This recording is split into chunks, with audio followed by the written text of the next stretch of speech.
So this morning, I would like to talk something that it is very difficult for you to understand and difficult to answer if anybody asks this question. But is that, where is the Buddha today? Where did he go? Is there anybody who can answer this question? Because we consider in worldly way of life. That is why it is difficult for us to answer. And the other religions, they try to introduce the God. God is living. God can bless you, protect you, send you to heaven. So God is living. When they approach the Buddhists, they say, the Buddha is not a God. He was a man. He is dead and gone. What do you gain by worshipping and praying and offering?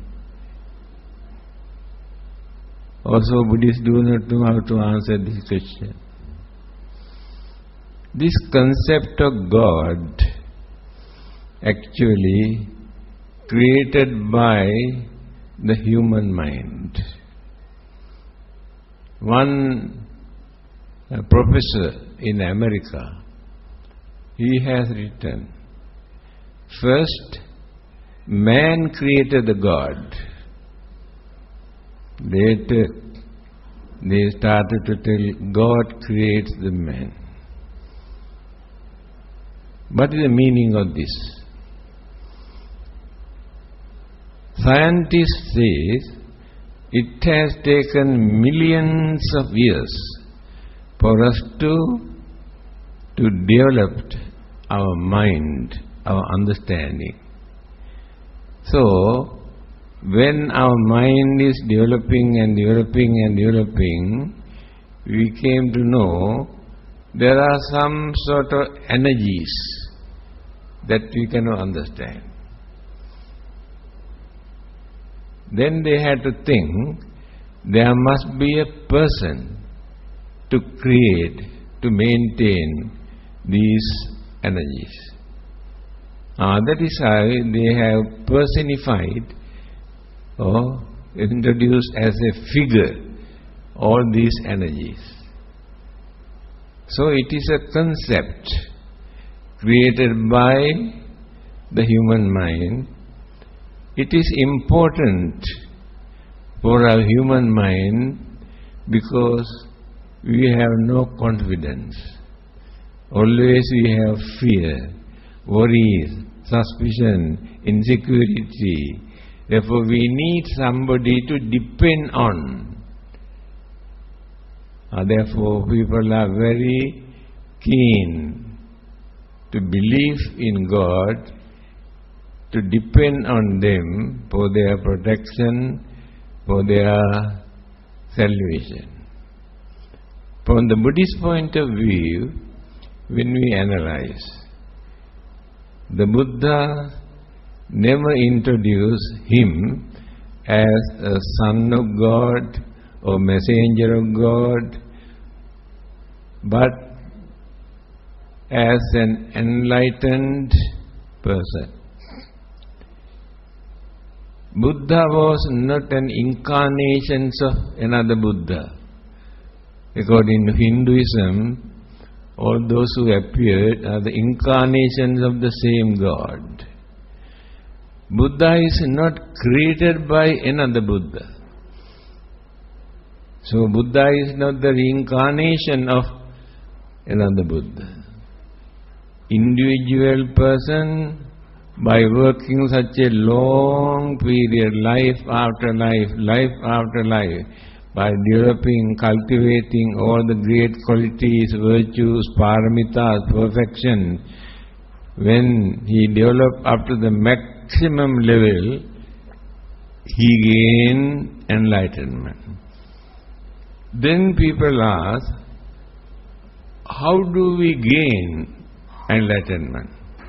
There must be somebody to give our enlightenment. And these are the things that people cannot understand. Individually, we develop our mind to understand things. I have mentioned the meaning of the word that we always use, why we are called Manushya. In many languages, they use this word, human being. Why we are called Manushya? Mana means mind. Manushya means one who can develop, cultivate the mind up to maximum level. There is no another living being in this universe who can develop the mind up to that extent, to gain enlightenment. God cannot become a Buddha. Brahma or divine beings cannot become the Buddha because they do not develop their enlightenment. They have worldly, sensual, peaceful, prosperous life. But enlightenment is very poor. Only Manushya, only human being can become the Buddha or enlightenment. When people say, Buddha is not a god, he is a man, we should not try to show, no, he is a god.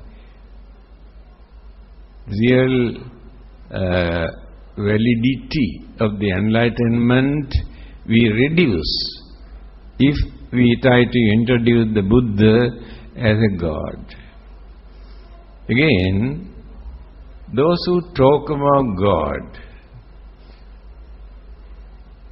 there is nobody in this world who has seen the God. That is concept. They say God has given a message to humanity. If it is for the whole human beings in this world, why the God wanted to hide and come and reveal only to one man? What is the difficulty for him to appear and announce, this is for you, then everybody accepts. Always they say, God reveal secretly and they come and announce, God says like this. So after creating concept and belief and understanding according to their way of thinking at that time, they have written all the holy books, saying God has given this message. Today, scientists discard and show the disagreement, conflicts, clashes between the scientific discoveries and what is written in the holy book. Because scientists have developed their mind without depending on God, without depending on religion, by using their independent intelligence. Therefore, we cannot say that they are wrong. They have enough evidence to prove. But in religion, we had to believe. Whether we can understand or not, we had to believe. The Buddha did not encourage anybody to believe anything. I remember one day, a Christian priest came here with his followers to discuss about Buddhism. In the end, he asked, actually, can you tell me what Buddhists believe? Then I told him, tell you very frankly, Buddhists do not believe anything. He got a shock. He has seen my book that I have written, What Buddhists Believe. Then he asked, why did you write this book? That is why I wrote this book. You can read whether there is anything for you to believe. Nothing. Then he asked, then can you tell me what they are doing? Very good. Buddha has given the answer. Buddha has advised us what to do instead of believing. Pariyatti, Patipatti, Pativeda. There are three things. First, we must try to understand. Not to believe. You can believe anything that you can understand. You do not know whether true or not. The Buddha says, we must try to understand. Now you are here to understand, to learn something. That is the first item, learning. Try to understand. In his teaching, in the Eight Noble Path, the first item, Sammaditthi, right understanding. So Buddha started his mission with right understanding, not with belief. Then, after learning, we have wonderful knowledge about Buddha and Buddhism. If we keep quiet, there is no meaning. We have to practice what we have learned. Because he has pointed out, these are the things that you have to do. These are the things that you should not do. These are the morals and immorals and useful and useless things. Then now we understood. Otherwise, we create our own imagination. All over the world, people maintain their own imagination. So his advice was to practice what you have learned. After practicing, you experience the result or the effect. Then you come to know, oh yes, it is true, these are the things that we should not do, these are the things that we must do, this is the way how to live in this world, this is the way how to get rid of our suffering, through understanding. Now you can understand the Buddha's way of introducing religion is not for us to believe anything, but to learn and understand, practice, experience. Take for instance, he says, you must be kind, you must be honest. You learn. After learning, you tried to practice. You are very kind, you are very honest. Everybody respects you. When they come to know you are very kind, very honest. Nobody wants to disturb you, accuse you, blame you, but respect you. That is the good result you experience.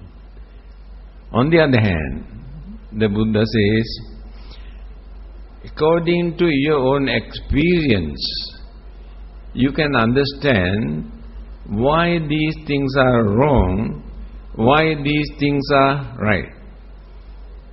Not because the order, the commandment, religious laws given by the Buddha or God or anybody, you also have a thinking mind to understand. Your own experience is enough. Why this is wrong, why this is right. to understand. Example, Attanang upamang kattva nahanei anagate. He advises us not to destroy other living beings. He did not introduce religious law or commandment. He advised. That is his way of preaching. He advised us not to kill others. Then he says, if it is difficult for you to understand why it is bad, then when another person come and try to kill you, how do you feel? That experience is more than enough for you to understand why it is bad. Again he says, you have lost your valuable thing stolen by somebody. How do you feel? When you go and steal others' property, they also get the same feeling that you had. Not necessary to get order from God or Buddha or Jesus or anybody. Your own experience is more than enough for you to know why these things are right, why these things are wrong. Another important point. All the other religions advise their followers to believe something. The Buddha did not ask us to believe anything, but to think and understand. Vast difference. Belief and thinking and understanding. So we have thinking mind. We have sense of reasoning. We have common sense. But other living beings, although they have mind, they have no thinking mind. Their minds are limited to find out their food, their lodging, their shelter, their protection. They cannot extend their mind further.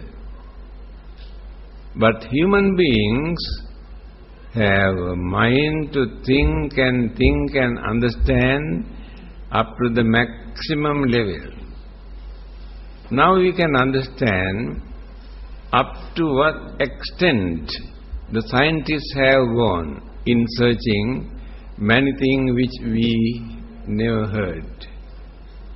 There is no another living being in this world who can develop the mind up to that extent.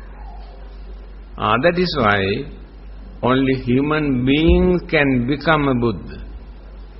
By developing this mind, gain the enlightenment. Then we accept what he preach, what he tell us to do or not to do, according to our experience. So there are no belief in Buddhism. Now, topic is what to say if anybody asks, where is the Buddha? Have you got anything to say? Can you say he is in heaven or he is in nirvana, he is in somewhere else? Where did he go? These two questions are wrong. From worldly point of view, we ask these two questions. After gaining enlightenment, Buddha says, Ayamanti majati nattidani punabbhavo. This is my last birth, Ayamanti majati. Nattidani punabbhavo. No more becoming again, no more rebirth again. I have already stopped. Because existence here in this world, life after life, birth and death, birth and death, birth and death continue. Within this period, physically and mentally, enormous sufferings and worries and problems and pains and difficulties and calamities we are experiencing in our mind, physically and mentally. There is nobody in this world who can satisfy with this life. Everybody complain, grumble about physically or mentally. By knowing this situation, I could manage to stop rebirth. That is called salvation. Salvation means freedom from physical and mental suffering. By existing in physical form or any other living beings, we cannot stop our physical and mental suffering. So, if we don't like to suffer, best thing is to stop this. But our craving is so strong, our attachment is so strong in our mind, we are not willing to give up hopes. We want to exist in spite of all sorts of sufferings and troubles and pain and sicknesses and problems. That is our ignorance. Because of our ignorance, we cannot understand our craving is the main cause of all our suffering. Now look at what is happening in this world. Whole world is a battlefield. All over the world, people create violence and bloodshed and war and killing and disturbing. Why? Animals are living without creating all those unnecessary problems and troubles. When they are hungry, they go on catch another living being and get satisfied and go and sleep. But human beings cannot satisfy with that. Craving, attachment is so advanced in our human mind, then we develop jealousy and enmity, anger, ill will, cruelty, wickedness develop. In other living beings, they do not develop the mind up to that extent. Religion is not for us to worship and pray and do some offering. They are devotional aspect of religion. We have started. It is important for us, but the Buddha did not advise anybody to come and worship him. When he was about to pass away, so many people assembled with flowers to offer and pay respect, having heard that he is going to pass away. His disciple Ananda stopped. This is not the time to disturb the Buddha. The Buddha overheard. Then asked Ananda, what is happening? He said, there are many people who have assembled to pay their last respect before you passing away. Then the Buddha says, ask them to go back. If they really want to respect the Buddha, instead of offering flowers, instead of worshipping, ask them to practice at least one advice given by the Buddha. Then they really respect the Buddha. Now you can understand what the Buddha wanted. not for us to pray or worship or do some offering, but to follow some advices given by him.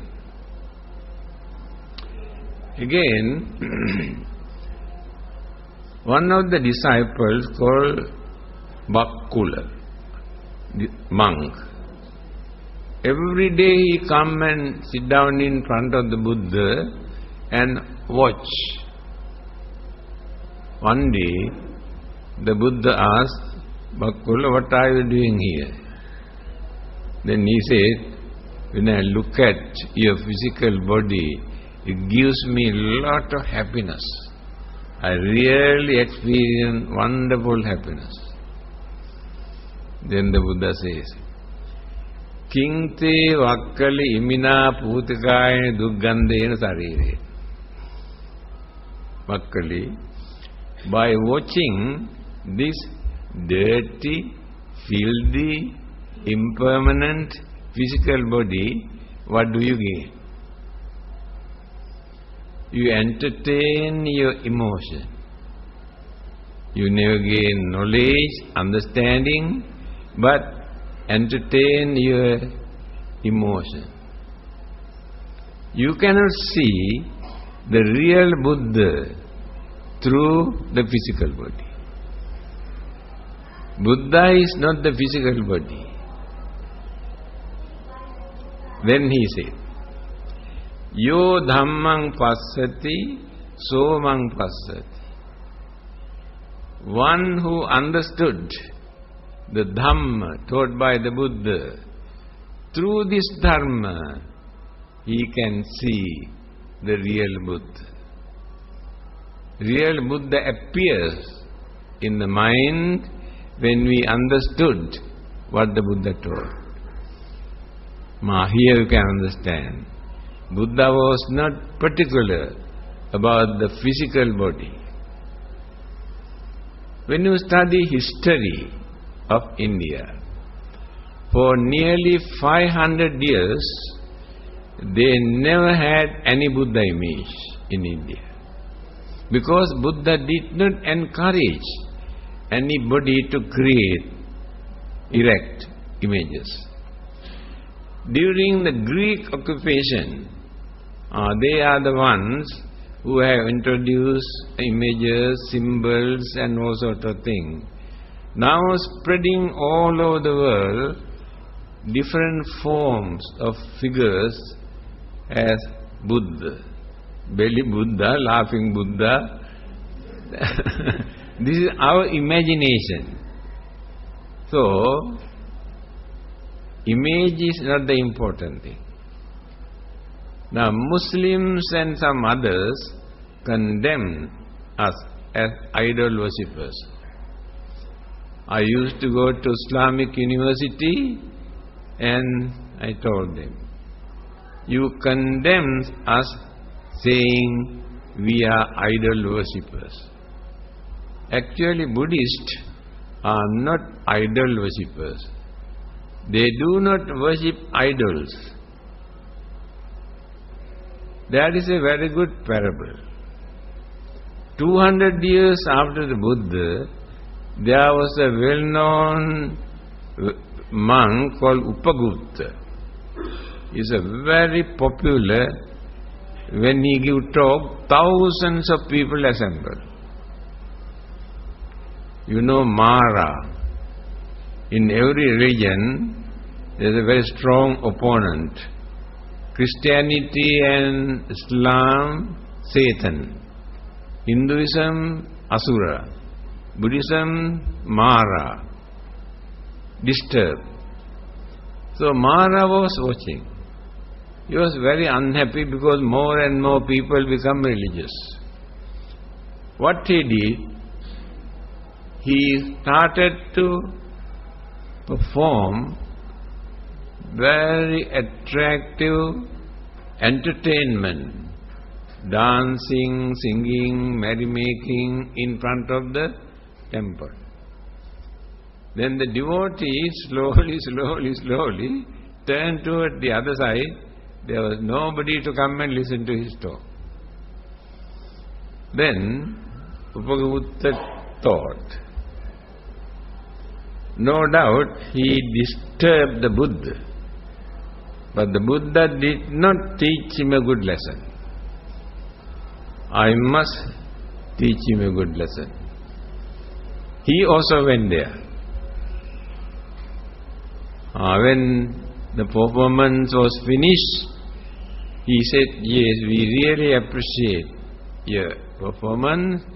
In appreciations of your performance, I would like to put a garland on your neck.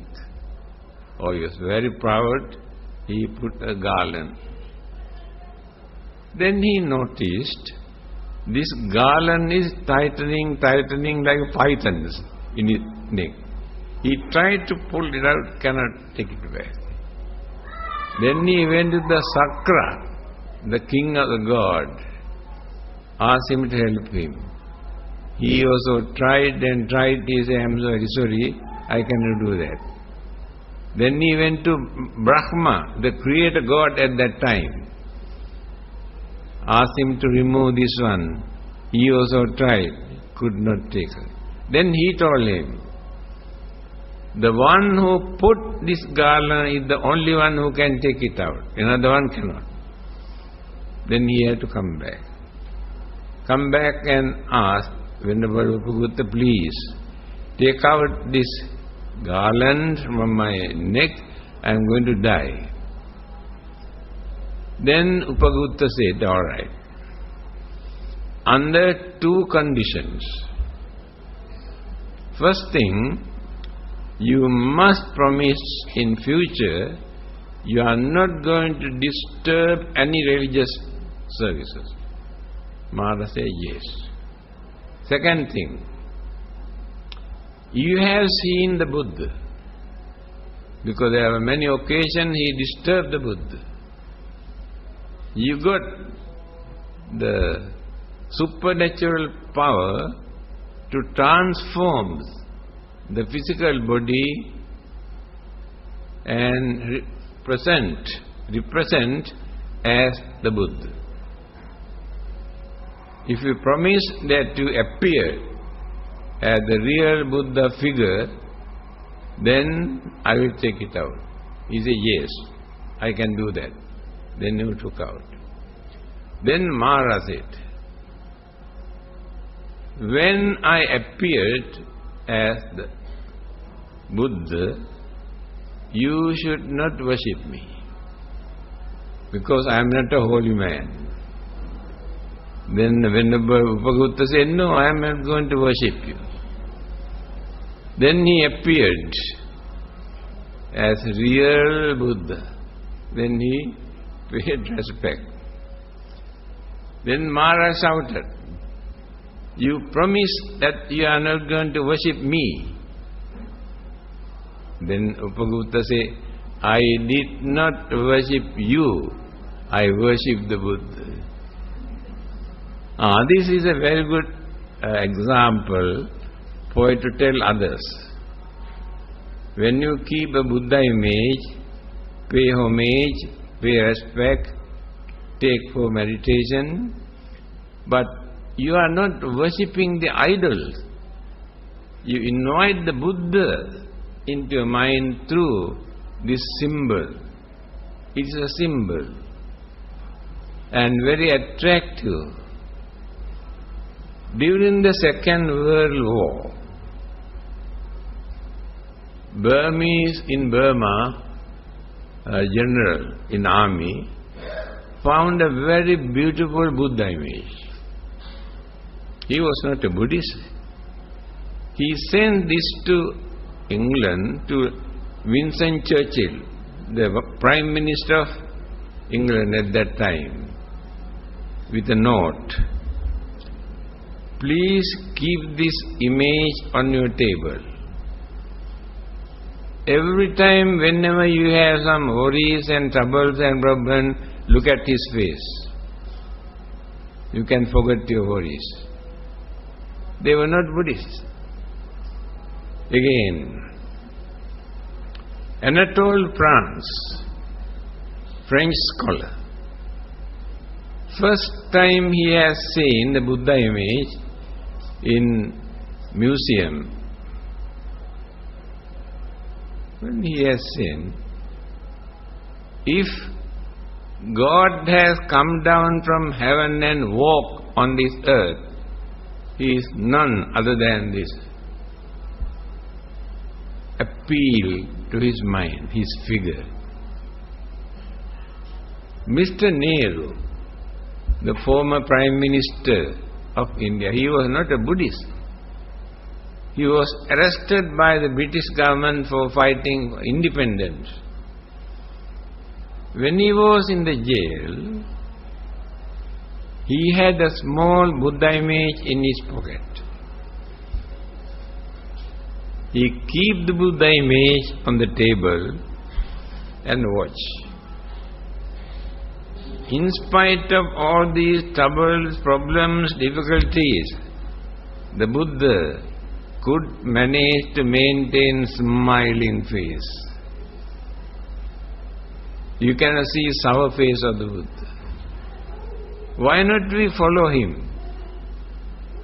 No doubt we have a lot of problems and troubles and disturbances. Why not we follow him? This is the way how they appreciate. This is the way how they make use of the image. Therefore, we cannot say it is wrong, it is important. But there are many who can practice the teachings of the Buddha without an image. It is not compulsory that you must have an image. So, I told those students in Islamic University, you condemn us by giving wrong interpretation that we are idol worshippers. We don't worship, we don't pray, we don't ask anything from the images. But we pay homage, we respect. This is the symbol. One of our members who have been keeping a Buddha image of 45 years in his house, one day came and told me, do you know, a group of Christian missionaries enter into my house and they told me I am worshipping a devil. Actually, I do not know what to say. 45 years he has been worshipping and he does not know what he was doing. Then he came and told me. And this is the mentality of our Buddhists. They follow traditional worshipping, praying, offering, chanting, but they do not try to understand what the Buddha taught. Then, now you can understand, with or without the Buddha image, we can practice the teachings of the Buddha. So, physical body is not the Buddha. According to Mahayana schools of Buddhism, they introduced 3 bodies of the Buddha. 3 kaya, 3 bodies. Sambhogakaya, Nirmanakaya, Dharmakaya. 3 bodies. Although he had 3 bodies, he was not a physical body. He was not a busybody. Sambhogakaya, Nirmanakaya. He used for eating, sleeping, walking, talking, advising, preaching, for all these activities, he used these physical bodies. When the Buddha attained parinirvana, all these 2 bodies disappear. But Dharmakaya, Dharma body of the Buddha never disappeared. They tried to show Buddha did not die. His Dharma body is existing. They follow the teachings of the Buddha. He has mentioned, whether the Buddhas appear or not, Dharma exists forever in this world. When a Buddha appeared, he realized, understand the Dharma that people have forgotten. It is mentioned, Pāturahose magadesu bubbe dhammo asuddho samadehi. This Dharma that I understood is not a new Dharma, not created by me. This Dharma existed long ago, but people have misinterpreted, created wrong concept, wrong belief, their own imagination, completely polluted the purity of the Dharma. It is happening today. 2500 years ago, the Buddha has revealed the truth as Dharma. When you see what people are doing in China, Japan, Korea, Mongolia, Tibet, Sri Lanka, Thailand, Burma, and all those countries, what they are doing in the name of Buddhism, in the name of the Buddha. It is not that really they follow the advice given by the Buddha. Their traditional, cultural belief they have been maintaining, incorporated with Buddhism, and today introduced as Buddhism. Anyway, that is not so important. We should not bother about Theravada, Mahayana, Vajrayana. One should not say, oh, I am Theravada, I am Mahayana, I am Vajrayana. Buddha was not belong to any of these yanas. We follow the teachings of the Buddha. You can use any label. It is not important. We are Buddhists. We are followers of the Buddha. We try to learn what the Buddha taught. We try to practice what the Buddha taught to find out our salvation.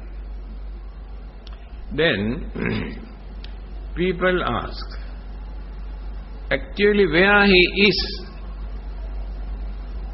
People cannot understand, cannot answer. To practice Buddhism, it is not necessary for us to know where the Buddha is, where he did go. Take for instance, we have electricity discovered by somebody. Is it necessary for us to know the person who discovered electricity, where he is, and from which country, and his name? Is it necessary? Our duty is to make use of electricity. That person is not important. Again, those who have discovered atomic energy, they can use this atomic energy for constructive or destructive purpose. So it is our duty to make use of this energy, not necessary to know actually who discovered this atomic energy. Again, we have telephone, television, so many things discovered by different people.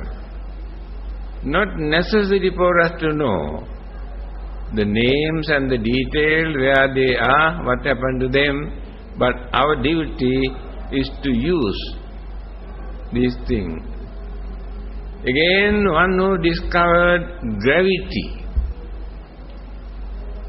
One day, I forgot his name, when he was sitting under an apple tree, one apple dropped. Then he started to think, why everything dropped here instead of going up? Then he started to investigate, found out. There is some sort of energy which is called gravity. Pull down. But into certain extent, in the space, there are many places area, there is no gravity. If you carry huge stone and drop there, the stone is floating here and there, cannot drop, because there is no gravity. And those who have landed on the moon, they knew there is no gravity, no living beings. What they did, they fixed some sort of machine here to raise the hand, and machines here to use the leg here and there. Otherwise they cannot move their legs and hand. No gravity. But here we have this gravity.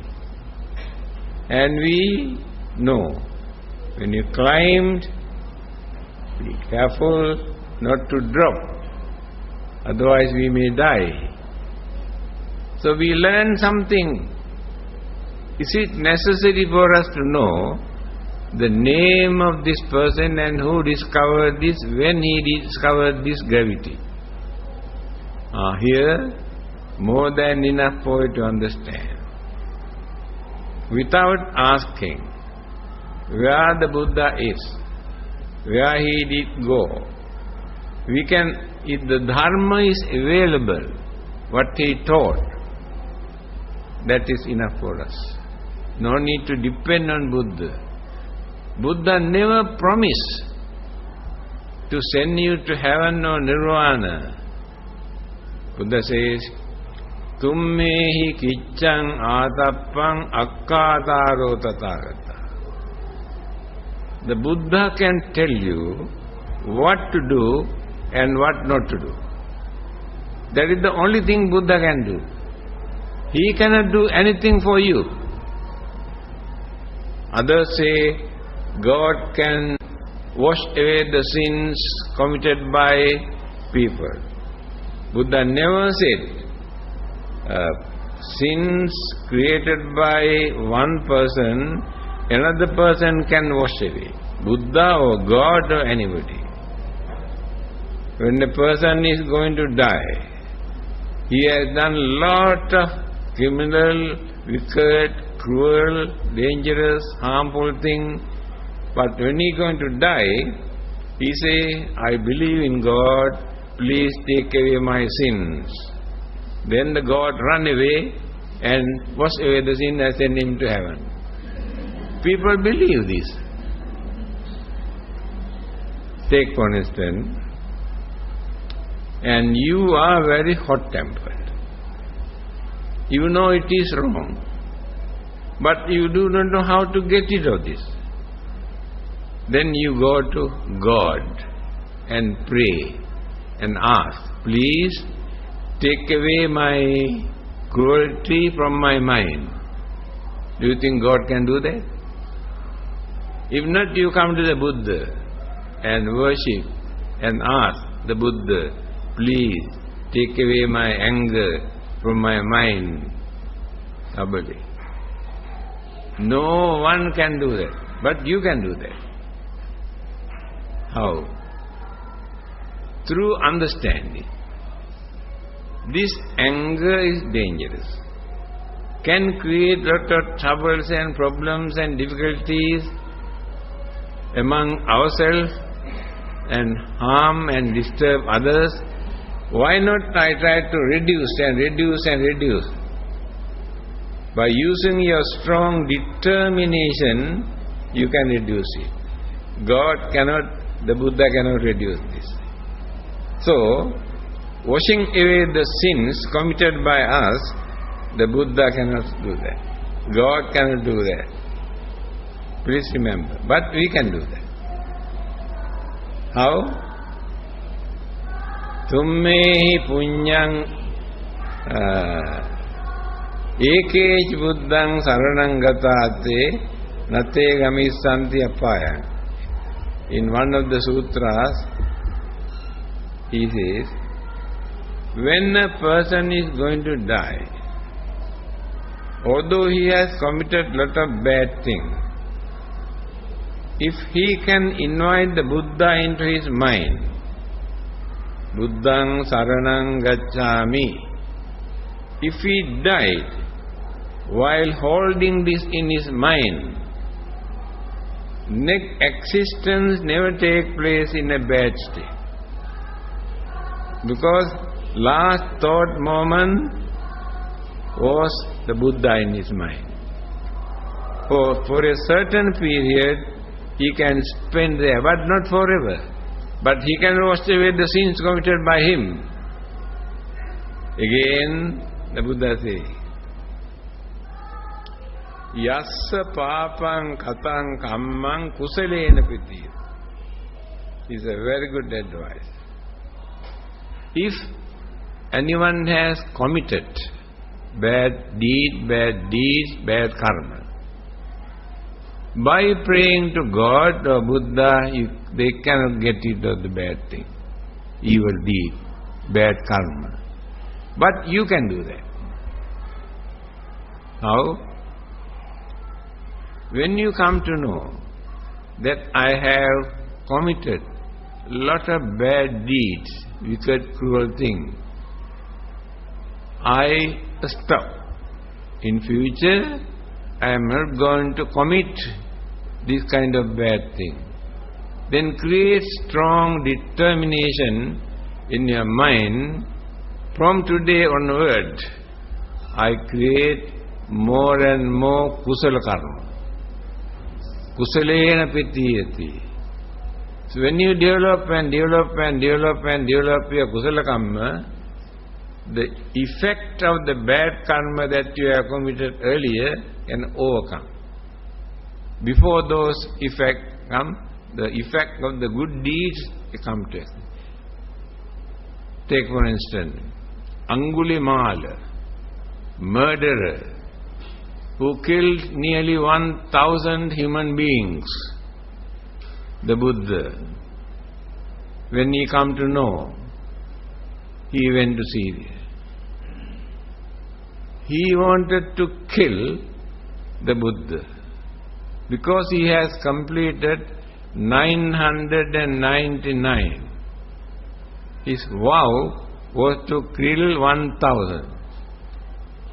So he was very happy when he saw the Buddha and tried to catch him. Occasionally, the Buddha performed a little bit of miracle.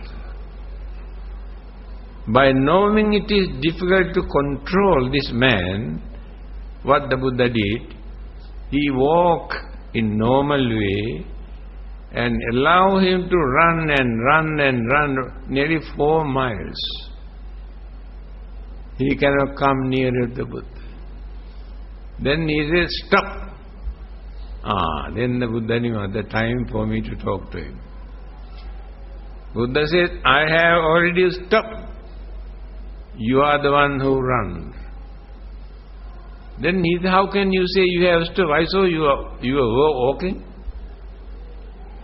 I have stopped means I have stopped killing, destroying other living beings. You are the one who runs means you do that. Then he asked, all right, I know you did not run, you walk, but I run nearly 4 miles. Why I could not catch you? Then the Buddha said, you could not catch me because you run.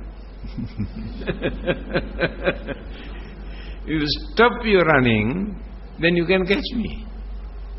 Then he said, I cannot understand this. Then the Buddha said, I have stopped killing and you are doing. That means running. Then he came to know that he is wrong. Decided to follow the Buddha, become a monk, started to meditate, attain arahanthood, after that attain nirvana. Bad karma had no chance to come and catch him. He went on developing good karma, so the bad karma had no chance to affect him. That is what the Buddha says. This is the method told by the Buddha. Not by praying to any god or Buddha or Bodhisattvas or God, but by doing more and more kusala karma. Again, kusala karma, punya karma, there are two words. They have mixed up these two things. When he was practicing self-torturing, without eating, without sleeping, without resting in the jungle, Mara appeared again. He told him, "You are a young prince. Why do you want to suffer like this? Why need to go back? Enjoy your life. You will be the ruler of this country. If you want, you can create some punya karma also." Then the Buddha said, "Anumattena pi punyena atto mayhang na vijjati." I am not working to create punya karma, meritorious deeds. What is that? We do lot of good deeds, offering dana, charity and various other things, expecting something in return. Either to be born in rich family or to go to heaven and enjoy your life, that is called punya karma. We gain what we wanted, but there is a limited period for that. When that karmic energy is ended, we don't know what to do. This is the nature of punya karma. Now take for instance, you are very fortunate. Compare with many others. In millions, many people are dying without food, without anything, no shelter throughout their life. They are suffering. But we are very fortunate. We have shelter, we have food, we have clothing. What is the reason? If God creates all these human beings, why He creates those millions of humans to suffer? Is it not His duty to provide food and lodging and everything what they need? Otherwise, what is the meaning of creation? They were not created by anybody. They have not accumulated enough good karma to spend in the next existence. That is why they suffer. In your case, you have done lot of meritorious deeds. So you are not blind or deaf or crippled or mad, or you are normal. And you have enough food, clothing, shelter. But compare with many others in many countries, millions of people are suffering. That means they have not accumulated enough good karma when rebirth takes place to continue their way of life. It's very easy to understand. So if we enjoy our life, yes, by spending all the good karma that we have done during our previous birth, without creating fresh or new karma within this lifetime, same thing will happen to us. Human beings are the only living beings who can understand this. This is not the first and the last life. After our death, existence again takes place. Therefore, it is our duty to prepare for the next existence while we are here. You can enjoy your life by spending all the good deeds that you have done during your previous birth. Then what will happen to you after your death? If you have not accumulated enough good merit, enough good karma within this lifetime, your life again will drop. Only human beings can understand this. Devas, Brahmas, divine beings, animals, other living beings cannot understand. They spend their good karma and bad karma. When their karma are ended, they don't know what will happen to them. Now Devas enjoyed their life in heaven. They think it is permanent. There is nothing permanent here in this universe. There is a limited period for them to enjoy their life. But while they are enjoying, they do not accumulate good merit. Then what will happen to them? When the good karmas are ended, again they will drop. But as human beings, we can understand. We are experiencing peaceful, happy, prosperous life because we have done good karma during our previous birth.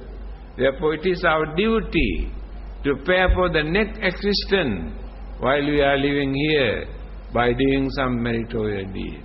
Not only spending the merit that we have created during the last birth.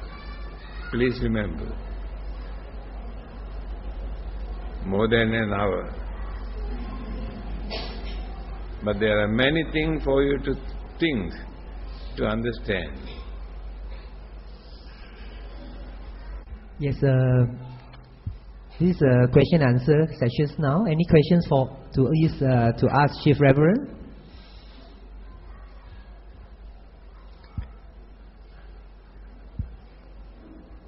First volunteer to ask questions.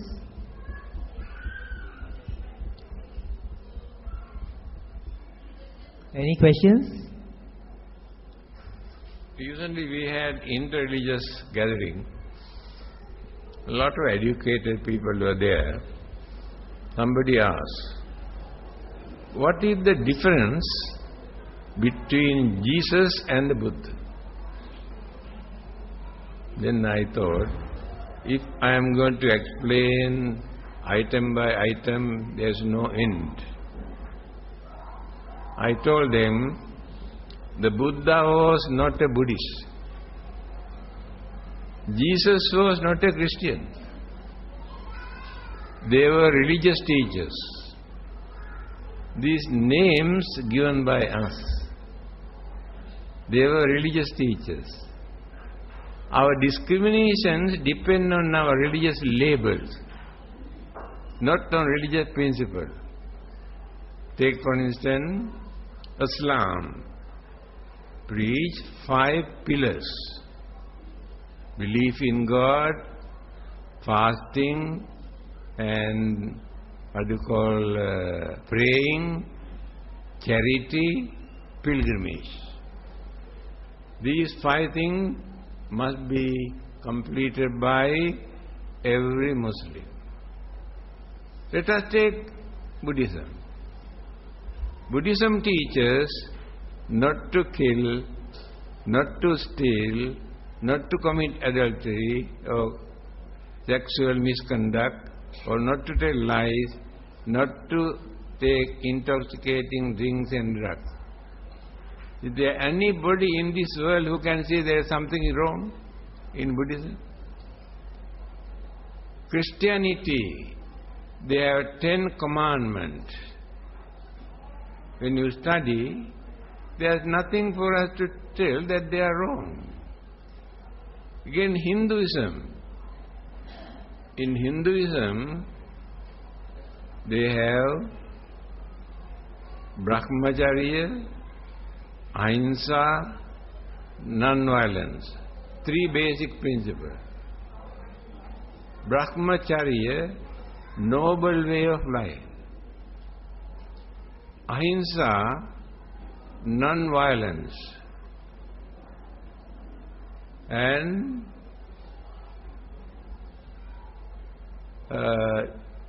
truthfulness, honesty.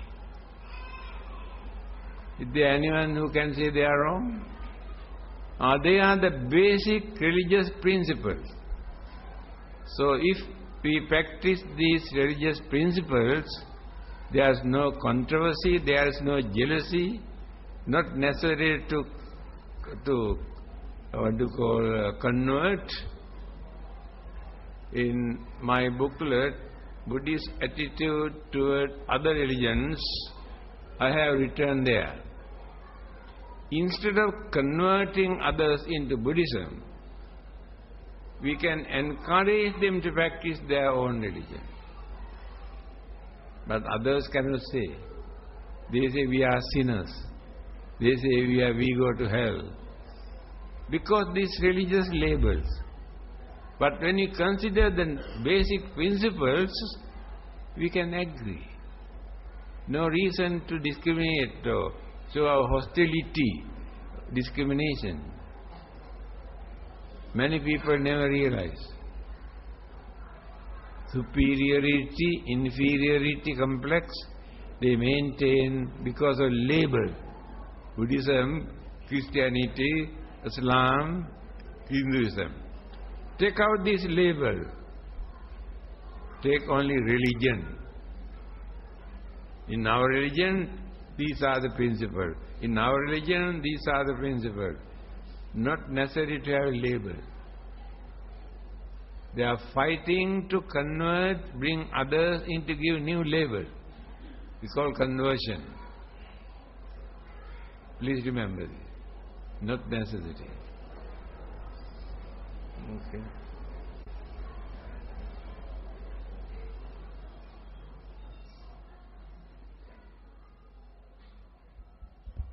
Okay, since there's no questions, we would like to do the transfer of merits. Share the transfer of merits, which is done by Chief Reverend. Before that, can we have a big sadhu for Chief Reverend? Sadhu, sadhu, sadhu. When you recite, stand up.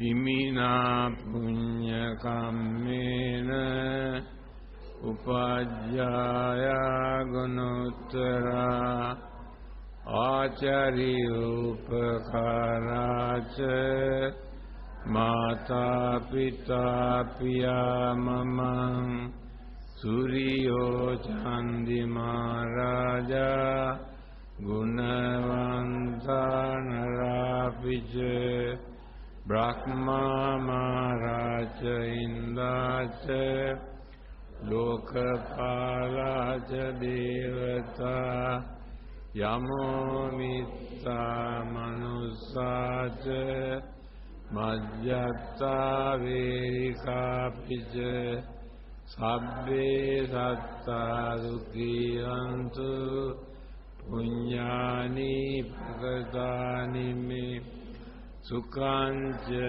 tividang dentu kippang papeta homatang imina punya kammena imina uddisena ca Kippahang sulabhe ceva tannupadana cedana ye santane dhamma yava nibbanato mamang nassantu sabbadaeva yatta jato bhave bhave Uju citto satipanyo salleko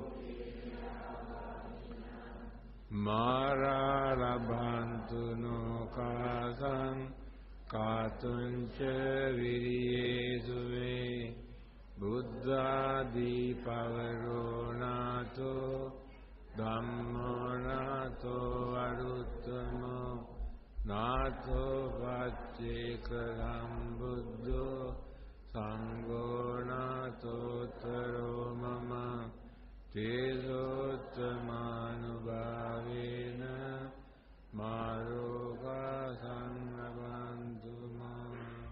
Blessing.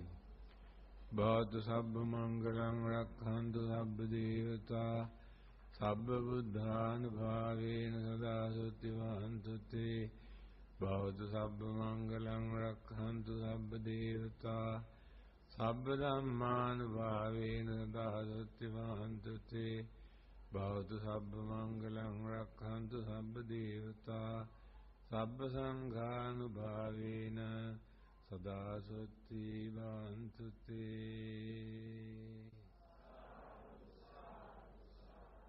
So today is the last day of your Chinese New Year. So by the blessings of the Buddha, Dhamma and Sangha, we hope we'll be able to lead a peaceful, happy, prosperous life by the blessings of the Buddha. Thank you very much.